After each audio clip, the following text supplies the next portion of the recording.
We've talked about Martin being like one of the greats of physical comedy. Somebody that doesn't get enough props and I feel like deserves an honorable mention is Alfonso Ribeiro, solely off of the Carlton character. You can talk to the mom about how the fact that Ruby dead The flailing arms, the flailing leg that doesn't make sense on a real person's body. Love it. with a little bit of smoke coming off it too, as if he's burning, just like Daniel Stern in Home Alone 2. Steve, it's well done. Happened in the 90s. We're live, bud. So this morning, like I came across this Facebook poll and it asked like what the greatest cartoon theme song was. And I like it to me, this is a no-brainer, bro. Like Teenage Mutant Ninja Turtles theme song, it slaps so hard, it's not even close. Like there were some really good ones in our time in the 80s, especially like late 80s going into the 90s. But man, that shit is head and shoulders above the rest, bro. Yeah, it's either that or the Transformers theme song. Now, if you can use the Transformers cartoon movie theme song that's like a heavy metal version of it, then it's definitely that. But yeah, Teenage Mutant Ninja Turtles, it's just also X-Men. You just remember. I mean, they're still using it. It's so good. It's dope, but I think the fact that like TMNT had lyrics that gives you an extra boost to me, man. I feel like there's a good argument for like Tailspin, also DuckTales, Gummy Bears. We could go to that if that's in the 90s. I think it is. Don't get me wrong. Disney got deep in their bag. They got deep in their Tailspin, Darkwing Duck. Yeah. Yeah. Let's get dangerous, Steve. That was a hell of a Darkwing Duck, by the way. DuckTales. But yeah, I mean, just because I love just the brand itself and the cartoon, Teenage Mutant Ninja Turtles, you're right. It had that like little synthy. It was almost like they went into the future to get the beats, Steve. You know? On some Marty McFly, man. Like, I didn't realize that it was composed by Chuck Lorre, the same guy who put together Two and a Half Men, the same guy behind Big Bang Theory, Young Sheldon. Yeah, that guy, Chuck Lorre, and a gentleman by the name of Dennis C. Brown. And Dennis C. Brown, he's solely a composer, but he's done some other things in the filmography. But Teenage Mutant Ninja Turtles, that's when he hit the jackpot. So yeah, Chuck Lorre was in the back, like fucking John C. Riley in Boogie Nights, just hitting it hard, hitting the running man. Like, dude, you know what this needs though? Some lyrics. Let me just fucking heroes in a half shell, turtle high. Yep, got it. It makes no sense, Matt. For that it's song, like John Tesh writing that NBA song. It's mind blowing, dude. It didn't have to slap that hard. Damn. Either of those. That kind of almost, I feel like that kind of pisses me off a little bit in like a haterish way because it's like, hey Chuck, save something for the rest of us, dude. Straight up. Save some for yourself because you just blew your whole load on that song. I never cared for Two and a Half Men. I never cared for Big Bang Theory, especially Young Sheldon. But man, I got to give flowers where they're due, bro. That song. I mean, the success speaks for itself, though, Steve. The bank account, that's what really matters. So I wonder if after he wrote that, he's like, it's never going to get any better than this, Chuck. Let me just write a show real quick about some nerds. That's wild, dude. That's fucking crazy. It's like Donald Glover. I really didn't know that, and that's awesome. It's like Donald Glover. It's like, how many talents do you got? Damn it. Dude. I don't want to hate, but fuck, it makes me feel jealous inside. A little bit. I'm sorry. I'm a human being. I can still respect the game of it all, but damn, Chuck, that's honestly, of everything he did, I feel like that's gotta be just like a little bit higher than everything else, Steve. It was early in his career. It probably gave him like the money to buy his first house or like car or something. And he's definitely got like a big Teenage Mutant Ninja Turtles something in his house where you're like, that's baller, dude. That's baller. Chuck, So what's your favorite Ninja Turtle? Sound off. Give us a call. I know you Can, watching. can I borrow just like $1 million? It's nothing to you, please. This episode, man, we're talking about Bad Boys. Martin Lawrence and Will Smith. Is this the first time we've done a Martin and a Fresh Prince episode in an It's just, episode? I think it's why I'm so happy today. Honestly, I got up and just got to watch just a bunch of greatness in the morning. So It's the weeds. yeah, it probably is. But I mean, But the Martin I don't yeah, remember the Fresh Prince, Steve. It's what? now that I've seen it. I mean, it's one of my faves. But this Martin that we're talking about, this is in the top 10 of all time of any TV that's ever been made. I'm telling you, I'm putting it up there. And Write it in man, the scrolls. I really would like to spread the wealth to the other great 90s shows, man. But damn it, that Martin season two. Mama, there goes that man again. That season two. He gonna get It's too sliced. good, Steve. I mean, it might be the best of the Martin too. I always kind of fluctuate between 2 and 3. I have to look at the track list, but yeah, dude. And this one, I mean, fuck. This was something I remember watching in the 90s. I remember watching this and it being so funny that I kept remembering it throughout my life to the point it just keeps coming up, Steve. And rightfully so. Dude, it's undisputed, man. Like it's got too many hits, and like we've already dug into the Martin well like thrice this fall season, I think, or this TV fall season. But like every one has Gina like heavily featured in it, man, and that speaks on the dynamic of the Martin show. Like my least favorite season of that show was the last one, and that was when her and Martin was going through that whole kerfuffle. But this one, they're booming, man. They're live and well. Everybody's getting along. Everybody has a good interpersonal working relationship, and it just goes to show when all cylinders are fired, smoking, man, like it's going to be a good performance, and I think that all of that adds to the greatness of season two. Yeah, it's the full ensemble together when they're cracking, when especially Pam, Yeah, Gina, and Martin, like those main three ones. When yeah, there's some like a little bit of mix of those, it's just it really is. It's like one of the best comedy shows ever made. chef's So kiss, man. mm, It's the 93 Bulls, the 96, 97, and 98 Bulls, man. Like like looking at a championship team, man. Like any of your favorite Steelers teams, any of my favorite Cowboys teams, like like down to Bruh Man, down to Hustle Man, the one-off characters, Reverend Lonnie Love, like that type of shit. All of that happened in season two, Tommy bro. Davidson's character, Season two. goddamn, yeah, hell yeah. Even like, remember the old Miss Shirley or whatever you always see they get into some shit with. I forget. It's not maybe not Miss Shirley, but you know what I'm No, talking I know about. exactly who you're talking about. Yeah, hell yeah. Plus, I mean, it just Martin had like 8 characters in that show too. That was just like when they showed up. I mean, we're going to talk about it on this, so maybe we should Yeah. go too far. But salute, and it is an honor to see the bad boys working together, not together, but in the same decade.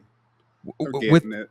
within the hit 90s universe, and like we've talked about Martin being like one of the greats of physical comedy. Somebody that doesn't get enough props and I feel like deserves an honorable mention is Alfonso Ribeiro, solely off of the Carlton character, and we're going to cover Yeah, that. yeah, hell yeah. I mean, two crazy physical performances in these episodes too that are like two of the most memorable that you'll ever see. Yeah. For sure. That's what I'm saying. Like I don't remember the episode that we're going to talk about, but that end part with the crazy, I remember that. Hey, boys and girls, this is Steve G and Matt G with Happened in the 90s, a show where we talk about what happened in the 90s. So get out your Mighty Ducks jerseys and your Mighty Mighty Boss tones, because I will always know what you did last summer. Hoo-ha, will always know what you did last summer. Hoo-ha, will always know what you did last summer. Hoo ha. See you, Sarah Michelle. I see you, girl. I see See you, you, girl. girl. See you, girl. Yeah, down there in North Carolina, baby. Today, my friend, we're talking all things 1017 in the 90s. Starting off in 1993, Martin is airing season 2, episode 9, To Kill a Talking Bird. Gina must find a way to inform Martin's mother that her parrot died. Not my mama, but her Gina. You killed my mama bird. Yeah, Bird's still alive at this point, Steve. And basically, the first part of this is, Martin's on the rush. He's always like, his mom's really big part of his life. She's domineering. He listens to everything she says, and he needs to drop off Ruby, his mama bird, to the house because he's watching him while she goes on vacation. And Gina's just giving him a little bit of sass. She's not happy about it. She's finally standing her ground, man. And in the opening scene, we see Roscoe. He's shooting dice with his boys. And then he's in Gina's crib. He's in her apartment. And then Gina and Pam pull up and they see all these little kids shooting dice. There's a whole roulette table and everything. Like it, Roscoe's like, I'm glad y'all showed up. These boys came in here and tried to rob me. It's like, wait, hold up. Man, is that Alfie from My Brother and Me in here? Alvin? Spending your Nickelodeon money, kid? Can you teach me how to gamble? I mean, yeah, Roscoe he's a little snot-nosed kid, Steve, but he knows how to run some numbers, obviously making a little money. But I do like how he throws it all at Gina because they're like, yeah, so because Roscoe's also got a little bit of funky dice, Steve. He's got some He's got loaded some dice. I mean, how's this kid figure this out so quickly, man? It's from the mean streets of Detroit. Damn, D-Town is just fucking crazy. But he gets caught. Pam calls him out. She calls out the loaded dice, and Alfie's and the rest of the crew are about to whoop Roscoe's ass. But I forget, how does he pin it on Gina? Because he basically is like, she did it. And then the kids try to whoop Gina's ass, Steve.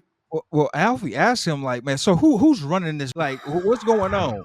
Like, there's somebody behind this, man. And Where the like, pit boss at? basically, yeah. Roscoe's basically like, oh shit, this is her house. This is all her idea.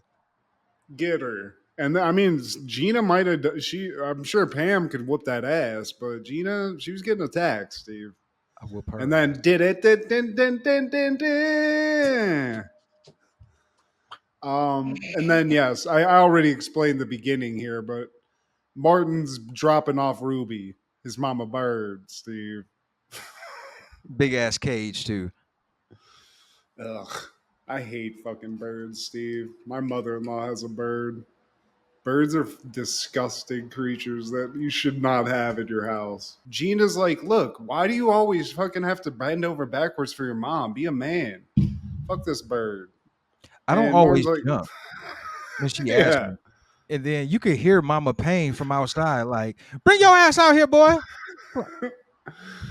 I gotta go. So he leaves, and the bird immediately calls Gina a heifer, Steve. Heifer. If you could train a bird just to insult a specific person, that's also a pretty baller move, Mrs. Payne. Respect on that. Heifer. Gina, she's had enough already. She's arguing with the bird. Martin comes from the room and he sees her arguing with the parrot. He's like, girl, you tripping. You need to sit down and have a breather. Like, you're just doing too much right now. It's just a bird. She's like, no, your mom trained us. It's calling me heifer. He's like, no, what are you kidding me? It's a bird. Hey, Ruby. And he goes over and it's like, cracker or whatever. It's normal, Steve. Yeah. But Muscle butt. You have been doing them squats a little too heavy in the gym lately. I gotta say, I like how he's just so apologetic when it comes to his mama bird. It's his mama bird, Steve. It's Ruby. He's known the bird longer than he's known Gina, Steve. And it does say muscle butt. Muscle butt. And the door, somebody knocks on the door, and Martin's like kind of going off on her. And as he's getting to the door, he's like, Gina, the bird's got a gun. And she's like, ah! He's like, man, it's a bird, Gina. How the bird gonna have a gun when the gun heavier than the bird, Gina? So Martin opens up the door. Pam's there. And she's like, where's Gina at? She's been calling me all morning about this fucking bird nonsense. Is she okay? And she hears about the muscle butt thing, and she's like, you doing too many squats at the gym, boo. And I gotta be honest though, another look with these two ladies in this show is just so fine, Steve. This, Man, why that's didn't I want to go to the gym? I don't understand it. Look at that. that's why I'm not mad at Jerome for shooting his shot. Y'all sweet on the Rome. Let me take you way back in the Cadillac. But doesn't Martin leave again? And he leaves the bird behind with Pam and Gina. And then like I think Gina like breaks down. Sounds like a lunatic. And she's talking to Pam like, I'm telling you, girl, like this bird talking to me, attacking my principles. And Pam's like, girl, you sound crazy. You need to go to the gym and sweat it out. Yeah, that's And what it was. I'm all for it, Steve. Go in, get a couple pump, get your pump on, get the legs looking nice and shapely, and sweat it out. You know? I like how Pam put the bird in check because she was just like, pretty bird, pretty bird. Yeah, that's right. I thought, yeah. Yeah. And then they leave, and as soon as the door closes, it's like applehead, muscle butt, heifer. He's got it all out. Man, I wonder like how many words you could teach it, Steve. Because you could really just do some mental damage. I mean, clearly, she's about to make fucking Gina crack. It's just insanity. And when they come back from the gym, the boys like they follow right after. And it's super cold. Pam and Gina get in there, and they're like, damn, it is cold. You left the window open. So they, they take care of that. Then they get a giant thing of ice cream. That was a huge note that I took. I was like, God bless you walk into an apartment and they have a fucking industrial sized tub of ice cream. That's fantastic. They went to Costco. God damn. I mean, I'm still have fat inside me, Steve, and that just makes me want to gush. But everyone's kind of, glomming onto the ice cream, talking. And the subject of Martin's mom being overbearing and sort of him being scared of her comes up again. And then Martin's like, man, Gina, you fucking, you're the only one who's scared of my mom. Like everyone else loves my mom. And as he starts asking around the room, everyone's like, sorry, bro. What's up with mom? She calls me heifer. Oh, you girl, you tripping. You need to come back with something clever. Like, oh, Miss Mama Pay, oh, you wow. Yeah, you tripping. I see you scratching your head over there, Cole. What's on your mind? She hits me. Oh, Cole, man, you trip. Well, man, those just love taps. Man, I be kickboxing with your mom, man, and it's all love. We just in here with it. And then Tommy's, he's the sense. He's like, all you got to do is just go talk, Gina. Just go talk to Martin's mom. Be an adult about this. Tell her your problems and figure out a solution. And Pam interjects, and she's like, "Well, maybe they should talk. She could talk to the mom about how the fact that Ruby dead, and this bitch picks up the dead bird and just like holds it up. I'd be like, ugh, I'm not touching that." You felt very comfortable picking up that dead pig. I mean, but Ruby dead, Steve. His Why you kill my mama bird dead? Why you kill my mama bird, Gina? Kill my mama bird because you hate her. That's why you did it. I did it didn't on mean purpose. To. Yeah. I hate your daddy, but your dog's still alive. And then Cole, he's like, anybody got some shake and bake? God damn, dude. You can't have a moment in this household, Steve. You don't want to have a moment of fucking weakness here. But, Martin's like, look, forget it. Bird, it's gone. But you don't got to worry about that. You got to worry about my mama. She going to slice your ass. Y'all get to slice it. Gina's like, look, we're just gonna lie about this. And Martin's like, I don't lie to my mama. I'm not doing that. She's like, okay, let's go get a bird that looks like your mama's bird and replace it with that. She'll never know the difference. So, I mean, that makes the most sense, I guess, right? How could she know? And he follows suit. So they go to the pet store, and he goes up to the clerk, and he's just like, "Look, man, I'm gonna get straight to the point, man. I want to buy a parrot." Yeah. And Also, just rewind real quick to the last scene of what we were just talking about. Cole throws a dead ruby to Martin, and he catches it like fucking Daryl Strawberry with like a shoebox, and it's just very cool. So, yeah, I mean, that's a level of respect that we're getting here, Steve. Kurt Hennig was on the set for that. I think he coached him. Hell yeah, dude. It was perfect. But the pet shop owner is, I think, our stand up comedian, Steve. Yeah, I couldn't place who it is, but I've seen him in other shit. I feel yeah, like he's he's been funny. on Larry Sanders. I think he's been on King of Queens. He looks like somebody that would have been on like that type of show. You That's know? exactly. He was one of his boys. Yep. No, I think you're thinking of Patton Oswald, but I think he was like a pharmacist or somebody. He was somebody that they interacted with regularly. Maybe he was one of his boys. He was. Yeah, I'm he not was a part I'm of not that a crew. huge King of Queen. Okay. Hey, dude. Hey, Steve. Chill out.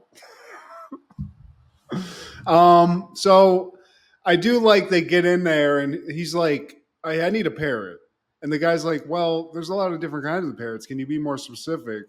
And Gina's like, well, or Martin's like, it talks. And the guy's like, that's not enough. Gina's like, it's blue or it's green and yellow. And he's like, that could be anything. And Martin's like, how about this? And just clocks a dead bird on the Oh, the you want to table. see See? it? You want to Oh see it? my god! You killed the this bird. this bird is dead. Oh, because it's a brother. Oh, why can't it be the black woman that killed it? And she's like, I mean, he has a point though, Steve. I mean, point to Martin on that. But Gina's like, this one looks exactly like Ruby. They find one, it's right there. It's not in a cage. It's like I guess it's tied down or something, but it's right there. It's just perched. Yeah, and he's like, okay, this actually, you know what? We'll take this one right here. How much is that going to run? And the guy's like 1,800, and he's like, for the store. Yeah. I mean, Martin's like, yeah, we got this. That's cool. Let me write you a check. And Gina's like, hey man, like, do you got the money for this? And he's like, hell no, Gina. But I do got the $10 to do the stop payment on the check. So shut the fuck up. And Gina's just like, look, I've had enough of this. I'm just gonna fess up and tell her straight up what happened. I, I'm not afraid anymore. I'm gonna stand up to her. But Martin, will you be there with me? Hell Will you be there? no. Come on, I'm a bird, Gina. I mean, fuck that though. So, you know, she doesn't really get it. It's a last minute, Steve. This is a jump decision. So she can't train. She can't Rocky it up and just get ready to go, get loaded up. Back at the apartment, she's waiting, and this has to just be an awful wait for this moment. But Mrs. Payne shows up. Martin, you know, weirdly enough, Martin can't be in the room when Mrs. Payne's in the room. I don't get that, but I love her line that she's like, "Oh, Gina, I didn't know you were back from Skeezerville." Damn. So I mean, right away you can tell it's a little bit punchy here in the household, Steve. But Gina, she's like, you know what? I need you to sit down real quick, Mrs. Payne. I got to tell you something. And Mrs. Payne's like, I don't sit down forever because I got to be ready to go. Oh, two-piece. Steve. And she's kind of beating around the bush, and Mama Payne's just like, Applehead, cut the bull. If Mrs. Payne, Ruby is dead. She's just like, damn. She's got this glass in her hand, and she just breaks that motherfucker, just crushes it in her fist. Then she gets the Holy Ghost 2 times. The moment Speaking when of she tongues. goes over to the counter and is like,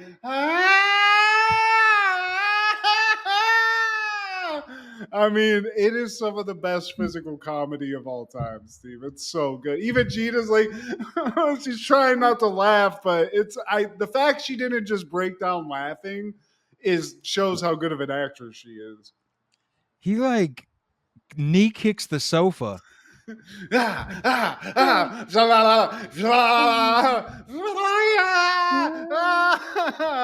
goes to the door, he opens it, he closes it, and I mean, you think Gina's about to get sliced up. She's minutes away, but after about 3 minutes of freak out and laughter, Mrs. Payne's like, you know what, Gina, I get it. I actually get what happened here.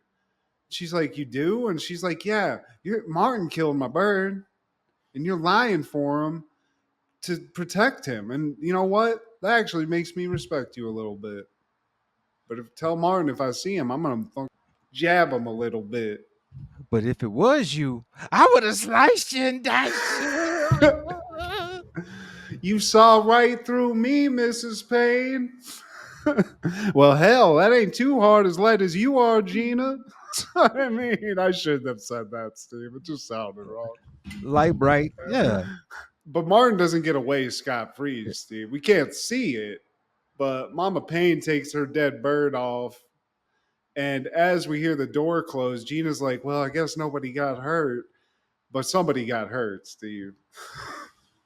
Yeah, Gets you can hear the physical. beat down through the door. And we cut to the next scene, and they're holding a funeral for Ruby. And Stan is there, and Uncle Rico, Sean, he's there. Hell And yeah. I think it's a pretty elaborate funeral, even though it's at an apartment, but it's for a parrot. Everybody's Open dressed up. casket and everything, Steve. Parrot sized casket that Stan hooked up. And, they all say their words. Martin says his words. Everybody else is like, yeah, peace. Yeah. Their heart's not in it. Sean says something weird. I forget what he says. But Martin wants to give his gratitude to Stan. He's just like, you know what, man, thank you for this lovely ceremony. My mama really appreciates everything you did for my mama bird. And Stan cuts him off like, with these funerals come expenses, Martin. That's a great stand, Steve. That's great. For But some reason, I had sex with his wife. But Martin has a check because his mama bird meant a lot to his mama. So he's like, Mama wanted you to have this in payment of everything. She, says thank you. And Stan opens up the check. We don't know the amount, but it's enough to make Stan want to get right to the bank to cash that motherfucker. So he just gets out of there, Steve. Let's let this With the family bird. breathe. Like goddamn Barry Sanders. He's like, bitch, sight. Yeah, man. Would you have a bird funeral? Even if you loved a bird, I just feel like that's one where you just gotta just put it in a box and just dump it. It seems a little elaborate for that. Yeah, You know, I'm not big on birds. They always shit on my car right after I clean them. Like I wouldn't yeah. have a pet bird. No, you shouldn't because it's disgusting and they're evil creatures. But what's not evil is the end credits where we get just a Yeah. touching song and just like pictorial of Ruby and Mrs. Payne's life together. Why do I say goodbye to my mama bird? Mm-hmm. See you, Man, Ruby. season 2 of Martin, man. I put it up against a lot of like shows. I put it up against any show, really. I mean, put this episode up against it. Just even the photo montage at the end is better than Yeah, most shows. facts. This is Mrs. Payne. Look at that. That's fucking great, dude. When they took those, they must have been laughing their ass off, just like in the back. Like, look at this shit. I feel like he broke character, or he made people break character periodically throughout this series, man. I know he did. Definitely when he was seeing the Holy Ghost, for sure. Gina was about to fucking lose it. That's hilarious, dude. What a great episode. That following year, 1994, Fresh Prince is airing season 5, episode 6, Will's Misery. Will has a date with Lisa in a cabin. However, things don't go the way Will thought they would. Mm-mm. I'll let Nia Long do a lot of stuff to me, Steve, including what I saw in this episode, but it still would scare me. Yeah, even with the lipstick on her face. That's fine. That's not. That's I can get past that. I can get into some weird Joker fantasy. But this is a great episode. I didn't remember it. It has a legendary aspect to it, but you know, at the beginning of this, Will comes into this man. You know, it's the living room, but it's filled with art. Steve, just filled with just great art. I guess Viv is doing a little bit of an art show or something. Will's got to throw a little bit of nonsense into the adultery, Steve. Yeah. Now this Where guy, my cheeseburgers at? that's what I call that one. And then this one with these guys playing basketball, I call that a 3-second violation. And then all of a sudden the lights just shut off. You hear a lot of like hot wiring, fax machine sounds, and then the lights go off. And then Uncle Phil's like, I let Jeffrey use my electric shoe buffer. It's like, oh, don't worry about it. It's top of the line. It's one of the best. And then all of a sudden, you see Jeffrey fly down the stairs. And this is another reason why I had to pick this episode because, as you know, Matt, I love a fake person scene. This This is is one of the best right here, Steve. This is it. This is textbook. I give this 5 star. Yeah, exactly. You look in the dictionary, the Wikipedia for this when it comes to a fake person scene, how to apply it in comedy. The flailing arms, the flailing leg that doesn't make sense on a real person's body. Love it. With a little bit of smoke coming off it too, as if he's burning, just like Daniel Stern in Home Alone 2, Steve. It's well done. I mean, this show's hitting on all cylinders, so that also includes the people behind the scenes. But I do love a nice dummy pratfall. It's perfect. I was dying laughing when it happened. I was like, I know Steve did this. I Oh, know he spit his coffee out. you already know. And the more obvious it is, the better, man. And Yeah. Will's just like, I call this one Workman's Cop. Cue that classic theme song. I mean, he ain't wrong either. I mean, that's a fucking employee. That's a guy cooking your meals too. I mean, he might be brain dead, Steve. We don't know what's going on, Jeffrey. He catches it all throughout this episode, actually, man. And Yeah. we see that Will's at school. He's working his part-time job at the student union, and it's rush week apparently at his fictional college. And we see he's flirting with Lisa. We don't know her name yet, but she's Lisa, played by the lovely Mia Long. God, this. I mean, Friday, obviously, but when she started getting into this is when the crush really deepened. She's so gorgeous, Steve. Picture I would perfect, get no work done. I'd be like, can I just please use me as a seat? What do you need? man. Anything, Boys everything. in the Hood, yeah. God.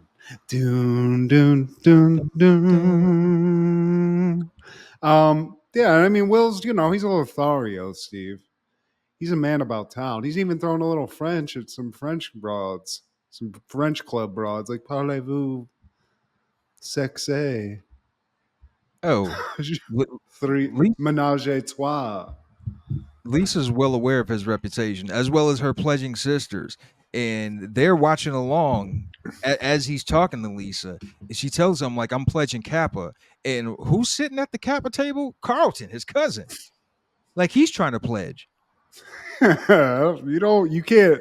This ain't the late 2010s, Carlton. You can't do this yet. But he's down with the Kappas too. But you know, Will was trying to get a date with Lisa. But she's like, Kappa's got to stick together and all this. And Carlton's just playing along. Will's like, what are you pledging to? Because he points it out. He's like, what are you pledging to? And Carlton's like, you just can't respect women because you're not in touch with your feminine side, Will. Sisterhood. Yeah. Lilith Fair. And Will says, you're not in touch with anyone's feminine side. Yeah, dude. God. But he wanted to, Steve. He wanted to get in that Kappa house. Carlton's trying, he's a short king. Yeah. He's not going to escape that friend zone though. And we No. cut back to the Banks mansion, and Hillary, she bought her dad a ugly ass sweater, oogly ass sweater. Is that made of troll hair? It's a maniachi, Steve. It's a one Yeah, of a kind. peacock dingleberries. It's a mariachi handmade in Milan, and she tells him, "I'm going to buy you a matching hat." It's like, what the fuck? I'm taking her on my will. I mean, I'd be like, oh, it doesn't fit. Like, I just make something up because you can't go out. Like, you look like the guy at Major Magics. You look like a professional team mascot without the head on. And You here comes know. Jeffrey with the bullshit. Should I wash that or take a weed whacker to it? I'd be like, you know what, dude? I'm about this close to firing your ass. You're lucky I'm waiting to get the statute of limitations off on that electrifying shit that happened because You lucky. Jeffrey. And Carlton and Will, they come in there cracking jokes. It's like, hold up, it's a pinata. Give me the bat. But like Carlton, he wants to. He's being sassy in this episode. Carlton's like, I gotta spread the tea, Dad. You won't believe this. So Will was he was trying to spit some game to some girls, and boy, let me tell you, they wasn't trying to have none of that. Bitch. So that's the energy he's coming with throughout the. He like, why are you trying to play it like that's your cousin, man? Where's your loyalty, man? Simping out here, and you kind of low key sassy. Yeah, he's like, and Phil's like, look, man, Will gets the chicks because he's confident.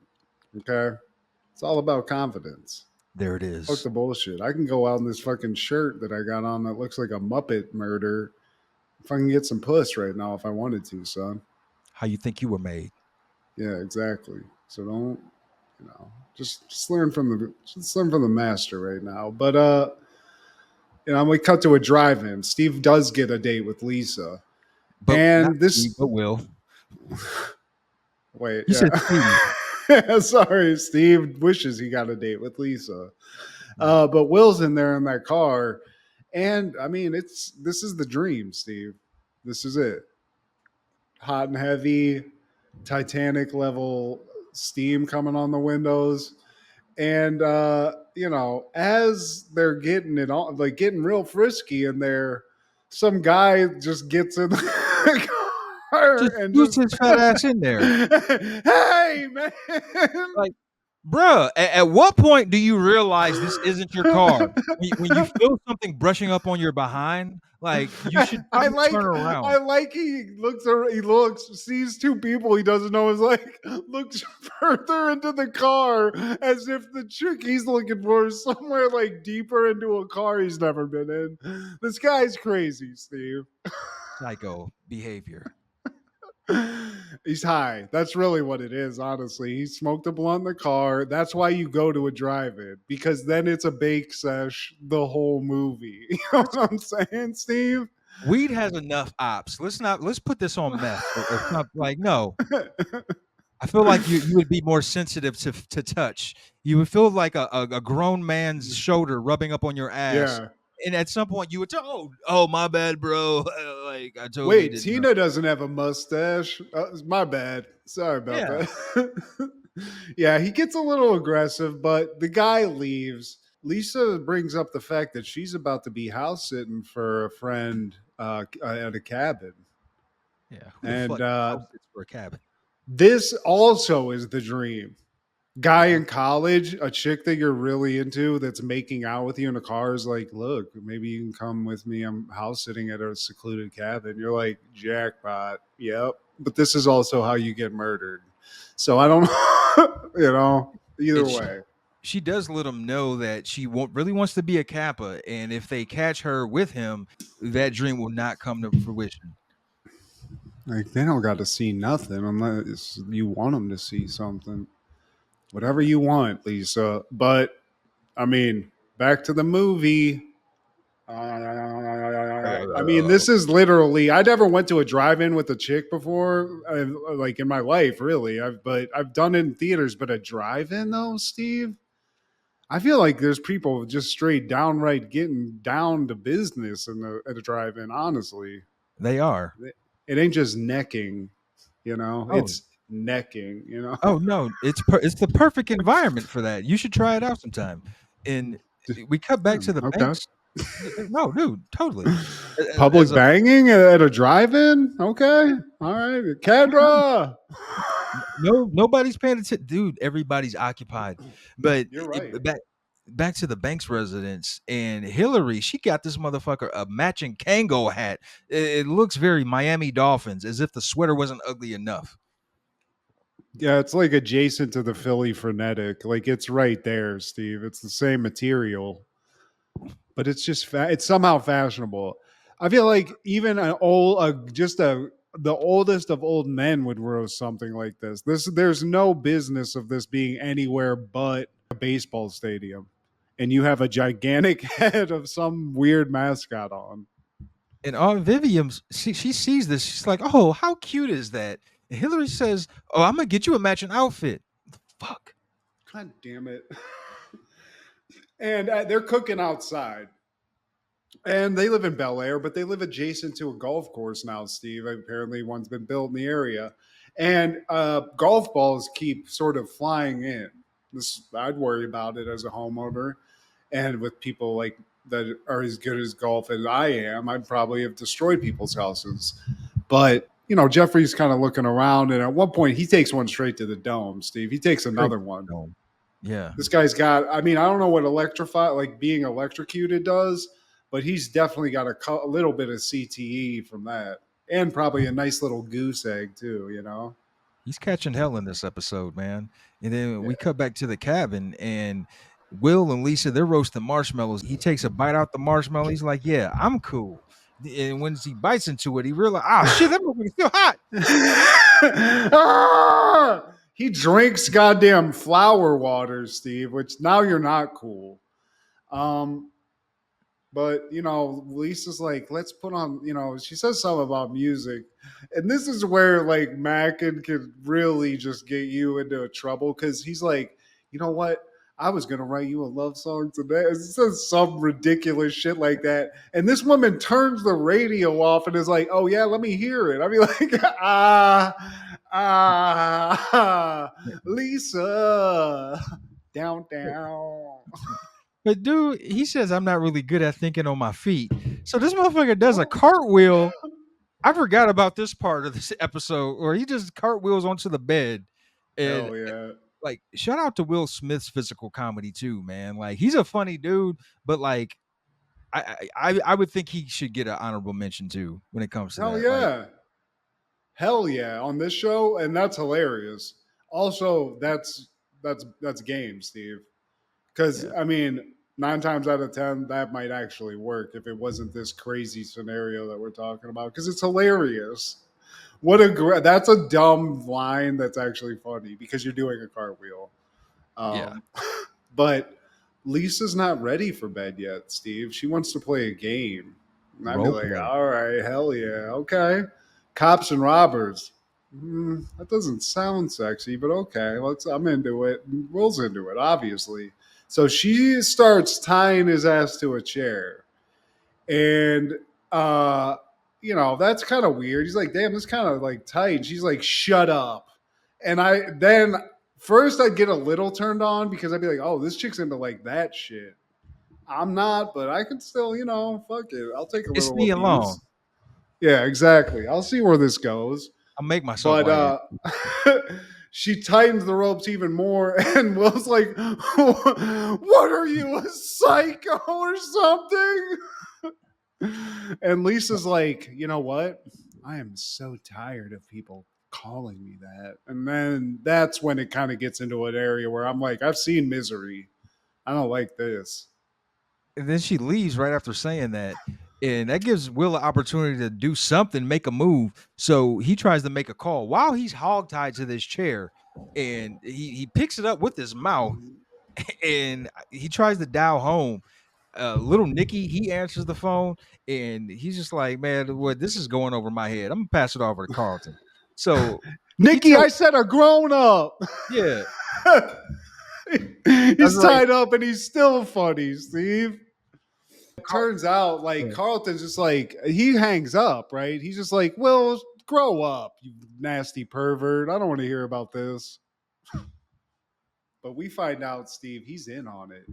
He's in on this. He's in on the shenanigans because he gets off the phone and he's does he tell He kills Ashley? Ashley, yeah. Yeah, who's also looking very fine at this point. I don't know if it's appropriate, but she looks very sexy. Shout out. Um, and Ashley's like, that is messed up. She's what you said. She's like, you should be ashamed of yourself. It's like, Ashley, shut up. Yeah. They're going to terrorize him and torture him. It's going to be good fun. And then we come This back is to the cabin. crazy, Steve. This is how deaths happen, though, Steve, for real. This is something you see on the YouTube video where it's like, and then it all went terribly wrong. You Because know? yeah, we come back to the cabin and Lisa returns and she sees that he's trying to make a call. It's like, oh, you dirty dog. You can have a drinking game with the number of times they said dog on this episode. And she's like, I want it to get pretty for you. So she pulls out her lipstick and just smears her whole face with the shit. I mean, like, what the? I would be shitting my pants, dude. I've been in some weird situations to get poon, but once you're faced with this, I mean, I know it's not real, but she would lose respect for me from what I do, Steve. I'm telling you, it's gonna get to a level that it's not cool. Because you still ignore the red flags. And, Will's just like, you know what? I know what would work great with that lipstick. I know a dress we could get at the mall. Yeah, let's go to the mall. I drive us to the mall and I'll get us that dress. I'll get you that dress that you can match with your lipstick. Oh, you must think I'm a fool. Do I look like a fool? All while wearing this lipstick all over her face. Because you look like a clown. Yeah, you look crazy as hell, but she leaves, Steve, and now Will's left alone again, and he's got to figure out way out of this. And I think what he does is use a candle, if I'm not mistaken, or something. Yeah, he sees that candle burning. And he burns the ropes on his legs. But I mean, this is dicey. You're gonna be a little fucked up after this. But he's got to get out, Steve. Yeah. He's got to get out. And then we cut back to the Banks house and Phil, he's in the kitchen making a sandwich, apropos. Why is And he still wearing the fucking shirt, Steve? to please his baby girl. Damn. I guess. And Was it a day later? I mean, damn. How much do you got to please the bitch? I don't know. I mean, he's making a sandwich and he accidentally puts mustard on the sweater. And then Vivian sees this, like as he's putting more mustard to his sweater, and she's like, "What are you doing?" Like, oh, Catches him cold blood. He doesn't even try to say anything. He's just like, yeah, yeah, you know what this is. yeah, and I can do it to you too. He sprays some mustard on her. It's like, oh shit, yeah, we can get away with this. Yeah. And then as they're mustarding themselves, a golf ball goes through their kitchen window. And God damn it. Phil's pissed. He's a judge. He's like, maybe I'll fucking redistrict this thing or some legal jargon. They go out. And then, God damn it, Steve, Kareem's over here. Mr. Skyhook himself. And he's sitting there with the same fucking shirt on, the Maniaci or whatever. He's got it. And I mean, I think him and Phil are wearing the same size shirt, which is crazy. Yeah, and Uncle Phil quickly gives him the bill. Like, hey man, that'll be about $149. Cut the bullshit. It's cool to meet you though. And I Yeah. just found it odd that Jazz, they didn't even like, is it supposed to be Jazz or is he supposed to be a different character? Because he looks the same. He's wearing glasses. Like, I don't know. That is weird, though. it's super obvious. Well, Kareem's, he's good for it, though. And he loves the shirt. I mean, maybe not the mustard part, but then now they're like, well, damn. I mean, if it's good enough for Kareem. This dude's a pimp. So maybe we need to get these dry cleaned, or I don't know. Maybe we got to just hand wash it. I don't know what this is. Back at the cabin, Lisa comes back and she sees that Will freed himself. Because she looks around, she doesn't see him in his chair. She's like, "Oh shit!" And Ha Will's, ha! I mean, crispy from the shoes up, Steve. I mean, it is burnt. It's burnt up. It's not Just looking the good. visual alone is hilarious, man. Like those crispy ass pants and the way he's walking with like a limp. And if you notice, I think like half of the back of his shoes are burned off too.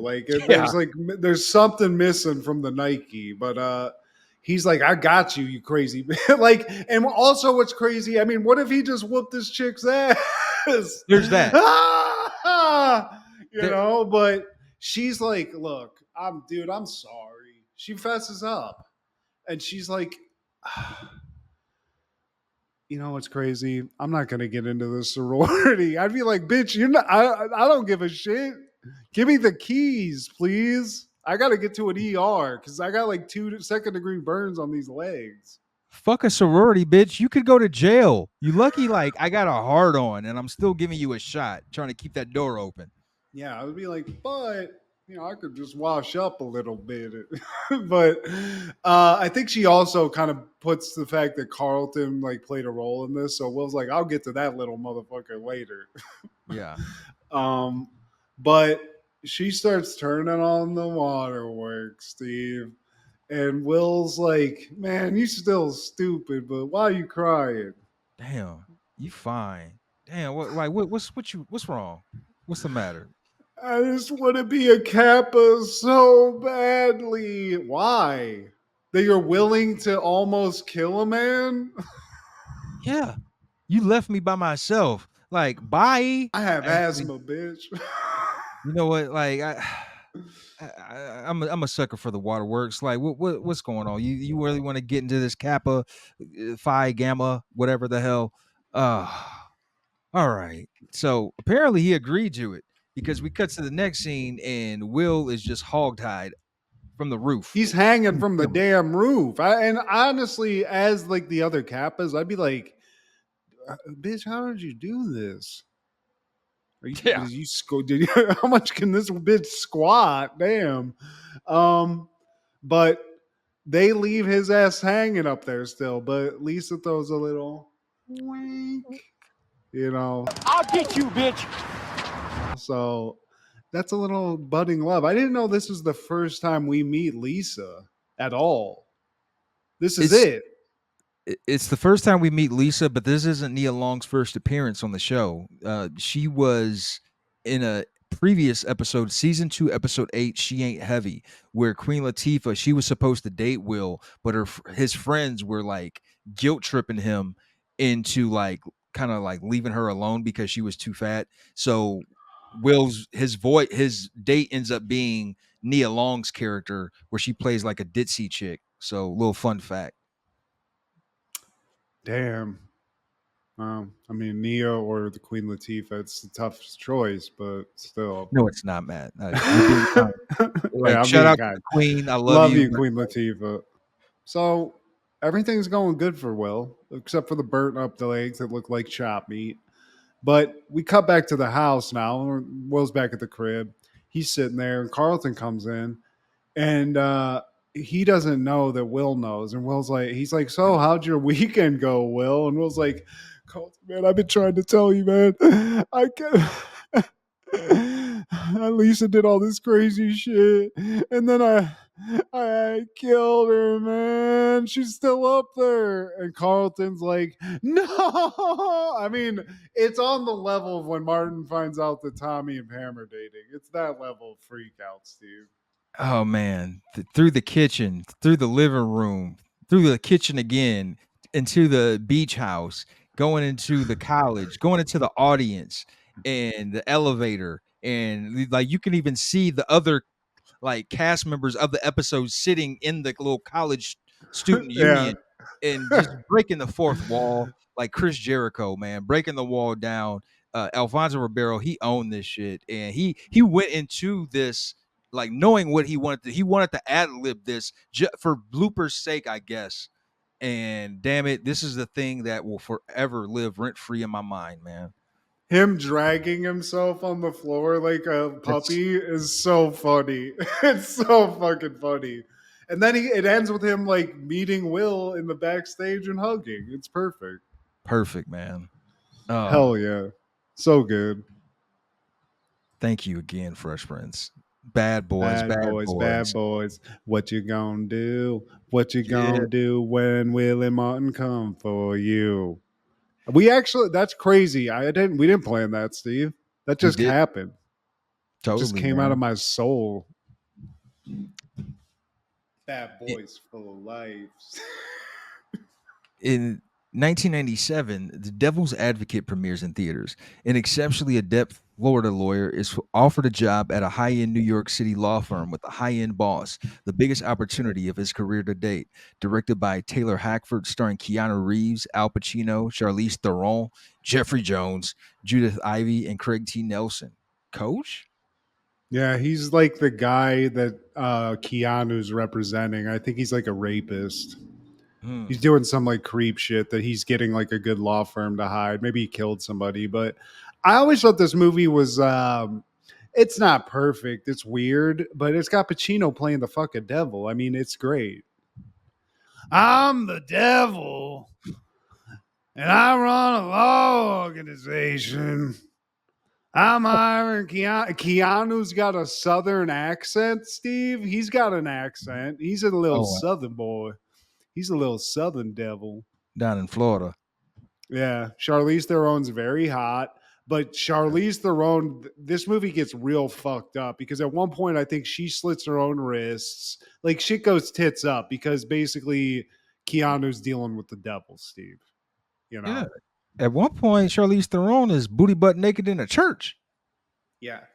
Yeah, I'm pretty sure she at one point she gets like institutionalized and slits her own wrist or throat or something with some like broken glass.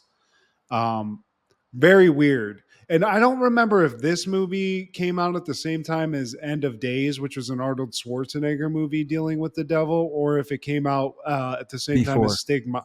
Okay. Some Yeah. There was just I don't know, a lot of devil shit going on in the late '90s, Steve. Yeah. I And I can't call it. wish I had opportunity to watch it. It's not available on any of the streams. And I mean, with Keanu Reeves and Al Pacino, I figured it would be at least watchable. But maybe one Oh, day. it's decent, dude. It's worth a watch because it just goes crazy and it's kind of like there's like just weird like visions people have and stuff as it gets like Yeah. deeper into the movie. But I mean, it's Al Pacino at his best. He's playing the devil. So I mean, I just imagine that when it gets crazy. I can only imagine, man. And something I thought was cool is Keanu Reeves accepted a lower salary so the producers could pay Al Pacino's asking price. And when Pacino later heard about this, he donated the same amount of his salary to charity. That's dope. Yeah. Everything that you ever hear about Keanu is just like dope as hell. It just seems like the guy's a fucking badass. Yeah. You know? And like wiser than his characters that he portrays would allow, man. Another fun fact about the man, I realized that if a female fan sees him in public and has to take a picture, he consciously will not put his hand on them. He will make sure that his hand is shown in the picture at some point to make, like, hey, I'm not wrapped around her waist, around her shoulder, none of that. Nope, because like that's just being in the game long enough. And he's just always he's down for it. He'll like make fun of himself. He's in it in all ways, and he's able to play a complete badass at times. I think some of his best roles are him playing a completely just like in the Matrix or John Wick. It's like it's weird that Bill and Ted's Excellent Adventure guy is out there just killing people indiscriminately, Steve, and I love it. Another one of my dream SNL hosts that's never hosted for whatever reason, man. I think they would do some real cool shit. I think I mean, for sure. Because then also, I think he'd be really down to like kind of make fun of himself too a little bit, Exactly. you know? Those are some of the best hosts, man, that have that sense of humor, that aren't too sensitive, and because it's him, there's so much you could pick apart from, like a Jim Carrey, where it's like, man, we could talk some Bill and Ted shit, some Matrix shit, some John Wick shit, you know. Hell yeah. some toy. He's even in Toy Story, Steve. He was in that franchise. So the man is this spans all generations. And that same day, 1997, I Know What You Did Last Summer premieres.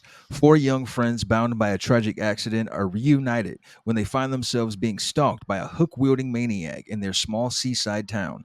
Directed by Jim Gillespie, starring Jennifer Love Hewitt, Sarah Michelle Gellar, Ryan Phillippe, Freddie Prinze Jr., Johnny Galecki, and Bridget Wilson. That Veronica Vaughn. She is one hot piece of ace. This movie to me was always like Scream light. Yeah. Because I think what happened here was Scream did very well. It was sort of this sort of thing, a group of friends, they're all getting chopped the fuck up, this and that. Same kind of formula. This movie, I mean, it hit all the boxes, but I Yeah. feel like there's this generic horror movie that was released in the 90s that it could be this, it could be, I mean, I can't name them all, but there was just a lot of this type of thing. I mean, they made fucking how many of these?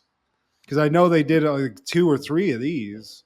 I Still Know What You Did Last Summer. And then in 2006, I Always Know What You Did Last Summer. Some shit. I can't remember. I was there when you did what you did in that summer that you talked about those last summers ago. I saw that shit.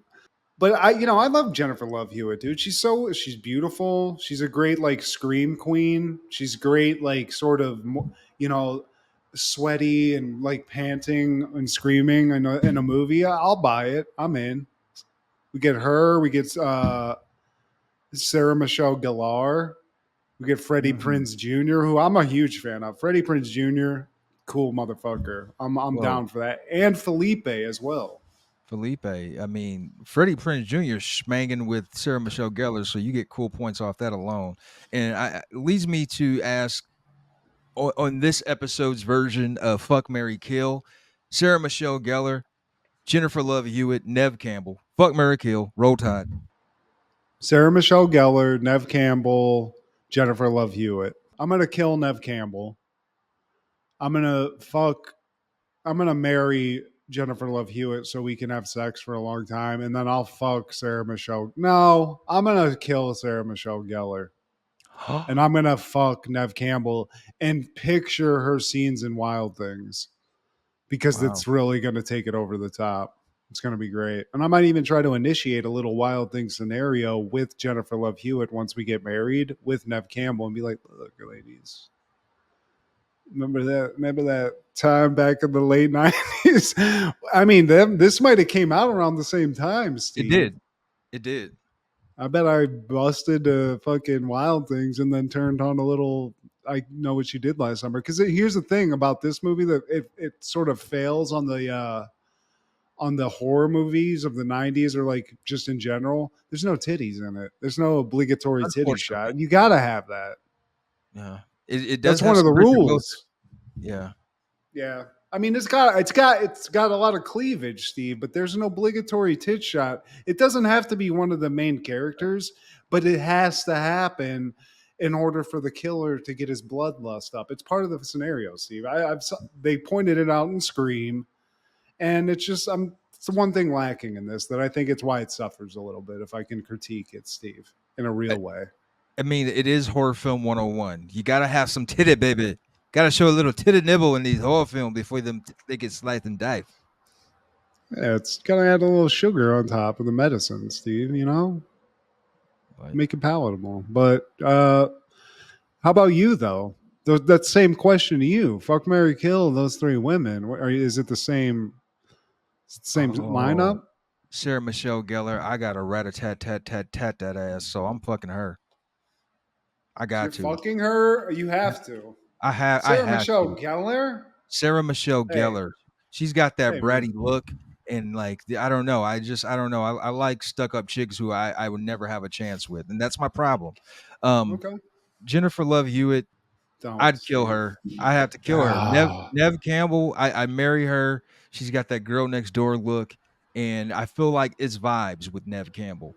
But Me she's and a her, witch, Steve. She's a witch. she's a brunette. She's a dark hair brunette, and then like it's something about those dark hair brunettes And judge me all you want, Matt, but I got a thing for Darlene from Roseanne. I always had a thing for Darlene on Roseanne because, like, the dark hair.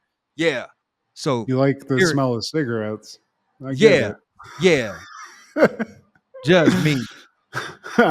Dude, we all like weird shit, Steve. Like with butters, butter in my ass, lollipops in my mouth, and Darlene from Roseanne.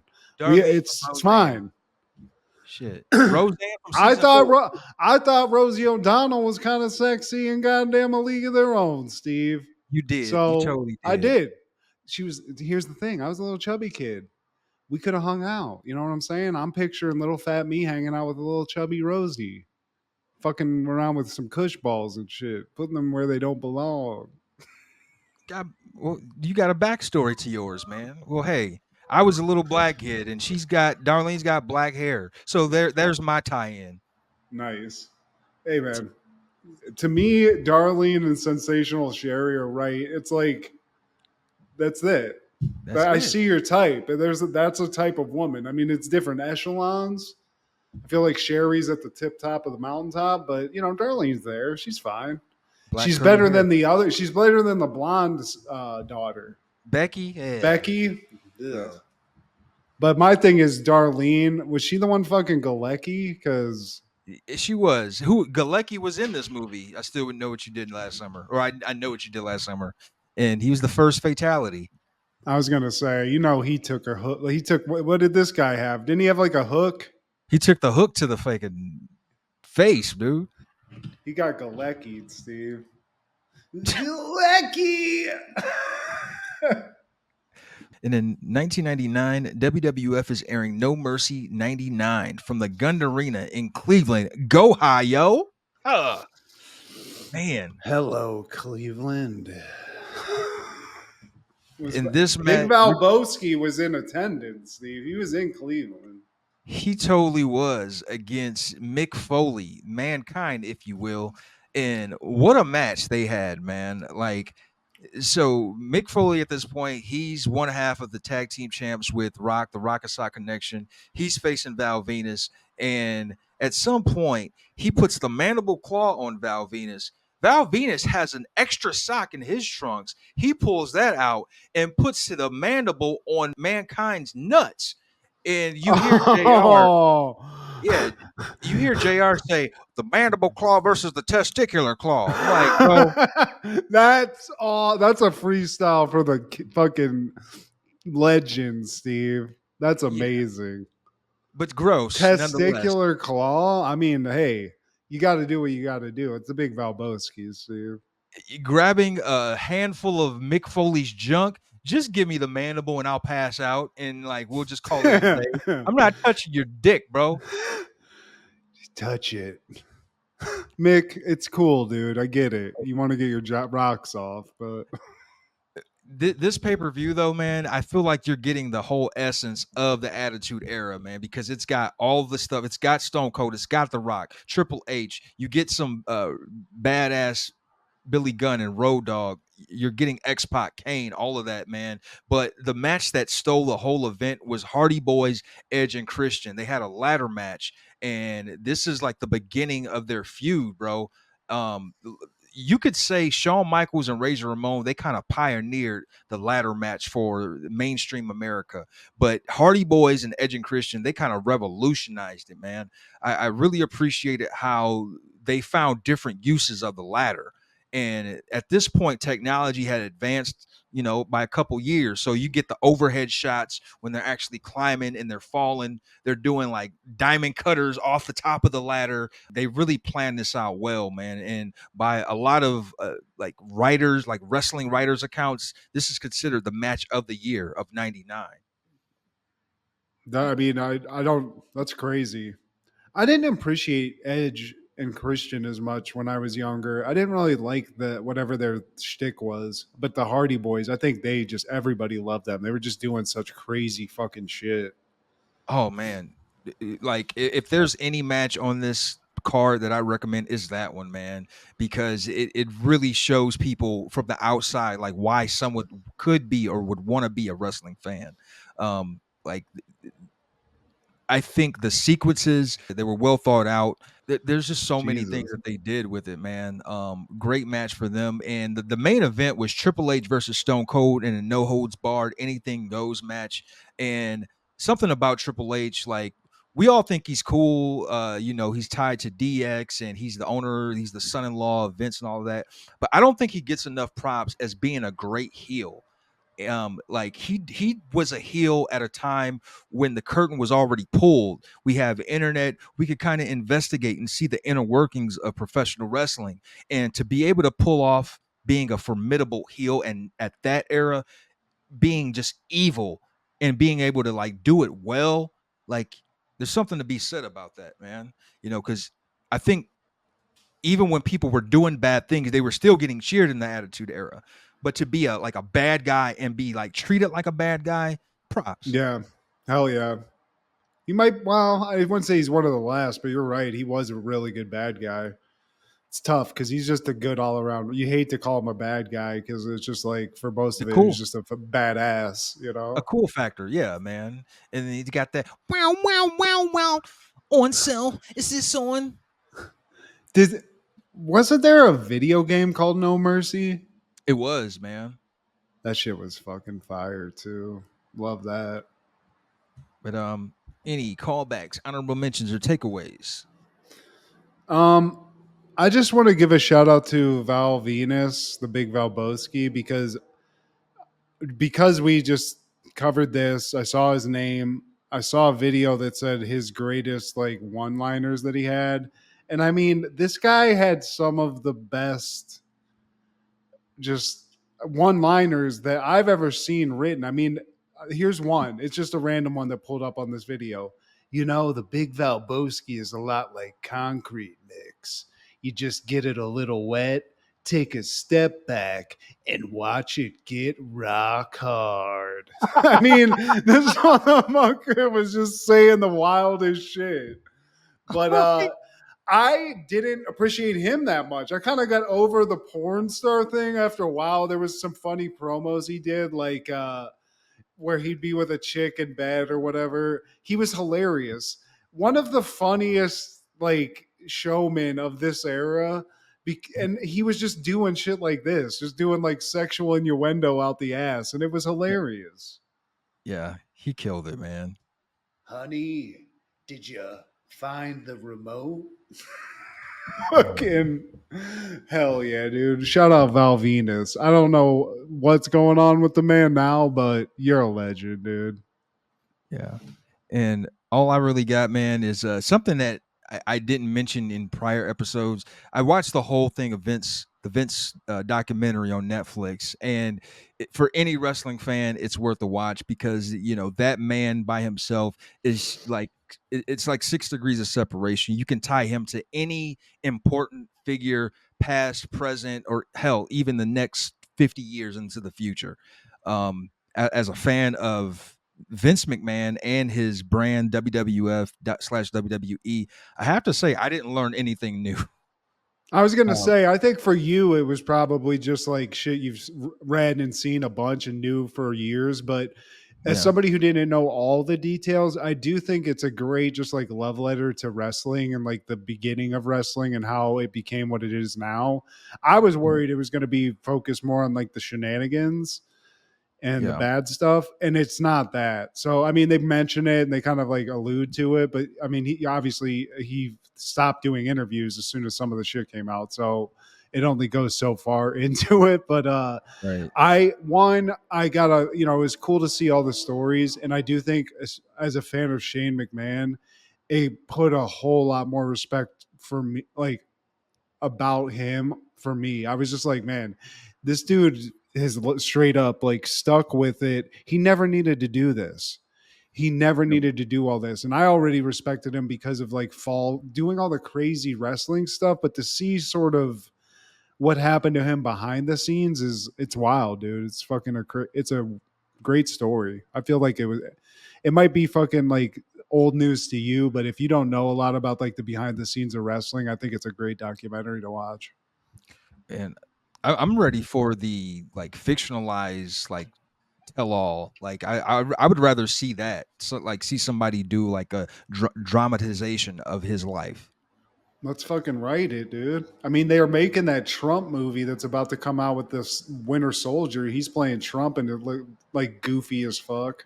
I think people would love that, dude. If you did an over the top Vince movie, That'd he's be just like a great. tyrant, dude. You're fired. Please like, share, subscribe, and comment. Please tell your sister that I will always know what you did last summer. Hoo ha!